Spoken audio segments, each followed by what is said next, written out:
Hi, I'm Susan Elliott, and I'm here with the Pacifica Quartet, which is Musical America's Ensemble of the Year.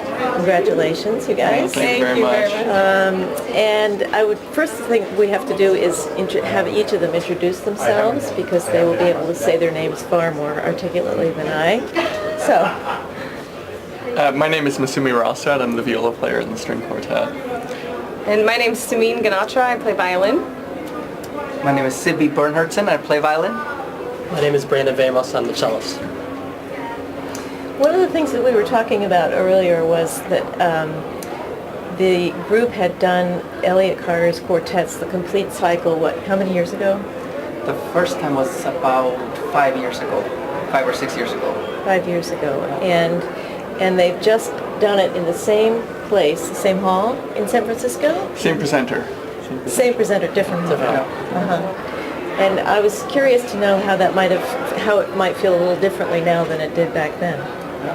Each of you. Well, we've done the cycle probably about 14 times, and we've recorded it since then. So just by living with this great music, it does feel different, and sort of, I think we've developed, changed maybe a little bit how we approached it, and but living with such great music for such a long time, of course, changes the way you play it. We're a lot more comfortable. I mean, the first time I remember being scared to death to walk out on stage and try to play these 5 quartets, and I'm still not, relaxed. I don't think you can relax and play a Carter string quartet, but it's very interesting, I think, because playing these pieces, it sort of follows the life of the string quartet and how we've our time together and how we interact with each other, how we communicate with each other musically, and it's changed a lot, I think, over the years. If you kind of look back at just choosing like kind of using the same music as a kind of a standard to kind of like look at how the quartet has changed over the years. It's kind of interesting. The way we communicate is very different, I think.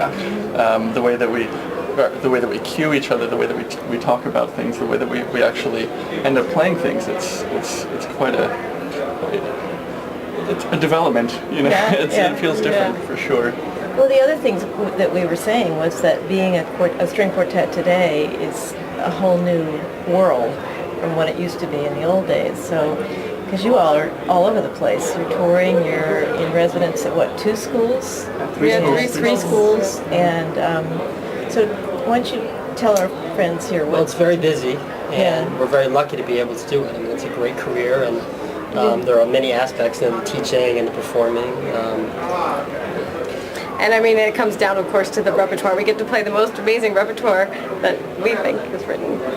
We can imagine playing. But you actually raised a very good point, because it's very different being a quartet today, and we owe so much to the great quartets that came before us that really paved the road and just made it possible actually to make this a way of life actually. The Juilliards, the Corneries, and etc. I think the variety of our lifestyle now, it's very interesting. It's between the teaching and the performing and the rehearsing and the traveling. I mean, the variety, I think, is what keeps us so interested all the time. Of course, it's the music that is why we do it in the first place. And there are so many great composers writing great music today, and it's still an interesting medium. Yeah. You're wed to your schedule book. Yeah. Well, listen, congratulations. We're thrilled to have you as our ensemble. And now go party. Thank you. Thank you.